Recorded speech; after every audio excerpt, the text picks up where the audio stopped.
Hey everybody, Ace Maven here, Vox Machina superfan, sharing what I know, but I don't know everything, so leave your comments below. Today I'm going to cover a tutorial on how to play Deathmatch in Vox Machina. Already covered Salvage and Stockpile, so check out those tutorials when you have a chance. Today I'm just going to cover the basics of Deathmatch, and then we'll be through the game modes. So I've got our standard set up for the tutorial, playing Serpent Plains 10-minute match.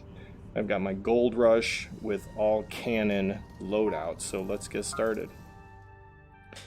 So in this case I chose two teams, red and blue, and the AI will give us our introduction. Work with your team. That's loud. Destroy enemy grinders. Get the most points in 10 minutes to win. That's it. Destroy enemy grinders, get the most points in 10 minutes to win. Alright, so probably, even though that sounds really straightforward, there are a couple of nuances to Deathmatch. Let me just see if I can turn down my effects volume, because it really seems loud. I'm not sure why. That actually worked pretty well. Okay. That's a nice thing. You can actually adjust things in-game if you want to. So for Deathmatch, here again, we have two teams, red and blue. I'm on blue. Now it doesn't, if you're on the red team and you see red circles, that's not your team. Those are the bad guys. So anytime you see red circles, those are bad guys. So you see that we're kind of spread out. The open circles are the bots, and a closed circle, like the one I am, would be an actual player. So in this case, it says an offline game with all bots, so all of the circles are open circles. Sometimes when you're in a game, you will see that some of the circles are open, some are closed, and that, of course, like I said, depends on whether you're talking about bots or actual players. So in Deathmatch, you can kind of, this is where, you know, the actual killing really makes a difference. In Stockpile and Salvage, it's not really necessarily, it's not so many, not as important how many kills you get. In Deathmatch, obviously it is. But here's kind of the main trick in Deathmatch, and people who are familiar maybe with online gaming might already know this. But the main thing with Deathmatch is not so much how many kills you get, but it really comes down to that KDR, the kill-death ratio. So how many kills you get versus how many times you die. And that's really what starts to matter, and that's where Deathmatch especially becomes a little bit more strategic in the way that you approach it.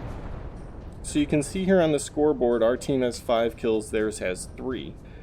Now this may seem obvious, but you know, I can rush in there, blow somebody up, or not, do a bunch of damage, and they blow me up.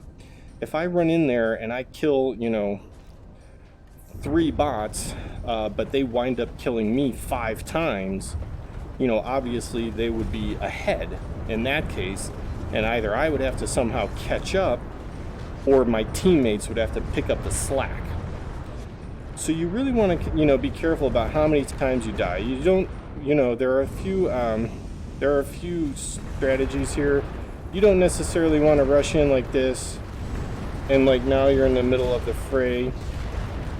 And against bots, this might be a little bit easier, but in the end, you're going to get pretty much blown up, because there's no way you're going to like combat, you know, so many of these things the way they are. So, what was that? It looked like a flamethrower, and it's just a railgun. That's crazy. So critical. Alright. You destroy Bender. That's good. Bye, Bender. So you want to be careful about how much you die. You know, right now I'm kind of lone wolfing it. That's another thing. Is there a certain, you know, benefits or not to lone wolfing? Sometimes it's good to stick with a pack, stick with some teammates, you know, get some backup. Sometimes if you see a wounded player, you know, that's sort of broken off from the pack, you might want to go and finish them off. So have to sort of balance, you know, what you're doing here. Are you going to be sort of like a... It's good usually to stick somewhat near your team. Okay, some folks might take that to an extreme and argue that you'd have to stay pretty closely together. You don't necessarily have to stay too close together, but there's definitely strength in numbers. So right now we've got, we're leading 12-11. And so here are a couple of little tips that you can take. So number one is situational awareness. And I'll go into this in more detail in another video.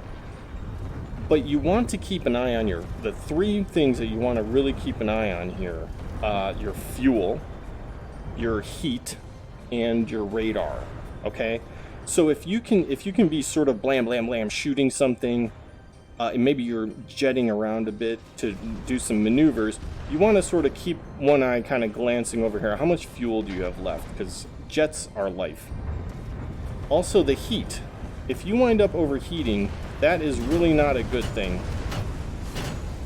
You destroyed cover. Because you'll be pretty much helpless. Hopefully you can do a ram if you're in a gold rush, or a hopper possibly, or you have, you know, there are other melee weapons Torso coming out. critical. You know, there goes my torso. But you really want to watch your heat. As soon as you overheat, you're kind of in trouble, and you need to take care of it. Either get out of there and cool down. If you can find a sheltered spot, you can shut down, and that will help you cool faster. Actually, shutting down will also take you off the enemy's radar. So it can be a pretty strategic, like, hiding option if you want to. But be really careful about overheating. Lasers use a lot of heat. Sustained cannon fire can use a lot of heat. Scatter shot. If you basically keep your fingers down and just keep shooting and shooting, your heat will keep climbing and climbing, you know, as it goes. And once you reach that critical stage, you really need to make an effort to cool down. So here I'm getting into the overload stage. It's going to start yelling at me. It doesn't like that. And you see now it's really mad. And you start to learn... Restarting systems. You start to learn how many extra shots you can take before you actually shut down. But you definitely want to keep an eye on that heat, and it takes time to go down. So be careful about just jumping right back in. Because really the last thing one of the last things you want to do is being stuck in a firefight and unable to shoot with, you know, a shutdown mech. Heat critical. There's my heat critical again. Take a break. I still have a bead. I'm not in immediate danger, so I went ahead and finished them off. Another thing I like to do with the gold rush anyway is not blow up like that. But I'll keep an eye on the heat. I'll do the damage I can with my weapons, and then if I have to, I can rush in and do a ram to the enemy. Or if you have to, if you're really overheating and you have fuel, get out of there. You know, get out, cool down, and then, you know, come back in when you're ready. Because again, it comes down to the kill-death ratio. If you're in there blasting away, overheat, shut down, get blown up, you know, you rush in there, you know, here, if I rush in and I'm like, oh, I just want to get in the fight, let me in, coach, I want to play center field, like, here I am, okay, you're all toast now, and like, if these were players, I'd be basically dead right now. I've got 1, 2, 3, 4, 5, 6 enemies surrounding me, and believe me, if this was multiplayer, I'd already be dead. But look, I can't escape because I have no fuel. I'm stuck. I'm dead in the water here. So you want to watch that fuel. I like to, if I'm not in a super critical situation, see now they're bots, so they're not actually really bothering me too much. If I'm not in like a super critical situation, if I'm just kind of hopping around, I like to try to conserve at least a quarter tank of gas. And I may blow up here soon, so I'm sort of stuck in the middle. Yeah. I like to conserve about at least a quarter tank of gas, sometimes even about a half tank. And that's one of the important things to remember about jump jets.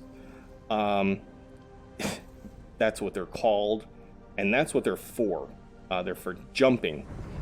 So think of it more like that rather than, you know, an airplane jet you got strapped on. So you might say, okay, you know, the battle is over there. There's a good guy, there's a good guy. There we start to get into the bad guys. So you start to get to know your mech, how much fuel it uses, how quickly the fuel recharges. They're all a little bit different. And you can say to yourself, okay, if I fly, if I jump all the way there to the bad guys, that is probably going to use up almost all of my fuel. Now, there are ways of doing it where it might not do that. But, you know, if you're going for a long jump to get somewhere, you might use up all your fuel. And as soon as you land and they start blasting into you, you're toast. So instead of doing something like that, you might say, you know what, that's where it is, but that's where I want to jump to. And instead you sort of set, you know, a goal. Red team has defeated you. I forgot we were playing a Canceled. quick 10-minute match. So let's go ahead and kind of reboot this one. Tobor, Sid, and Gertie apparently did pretty well. And just going to launch right back in. Deathmatch. So like I said, say, you know, we know the team is, let's see where the radar says. 3, 2, 1.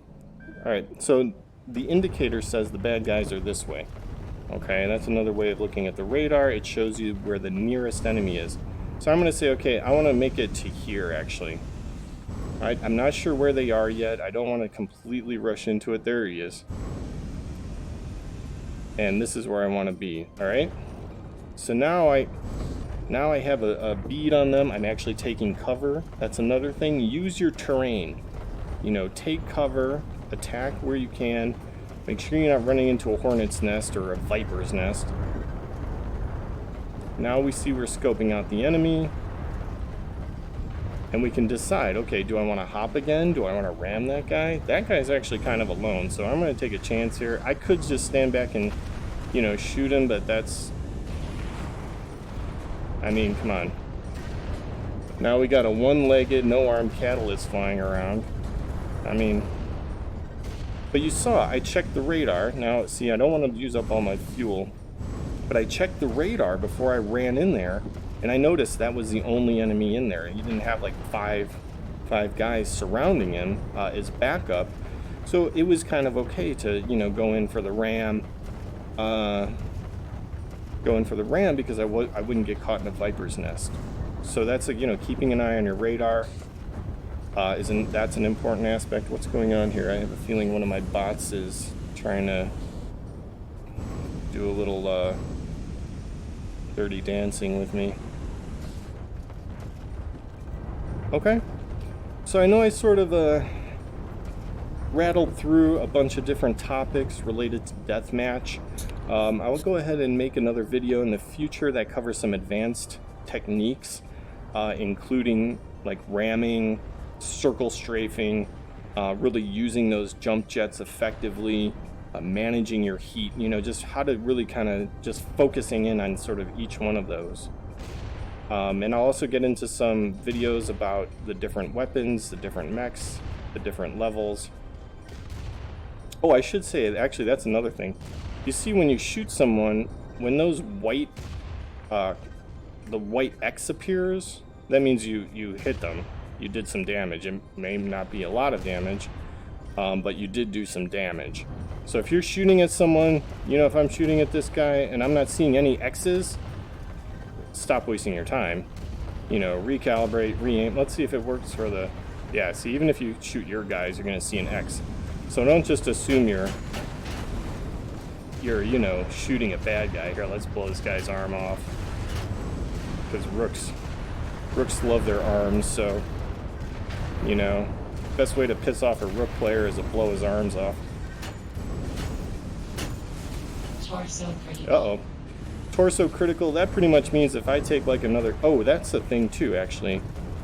Ejecting in Deathmatch. This is very important, so check this out. If that guy just hit me and did some damage. All right, say it was that dude right there.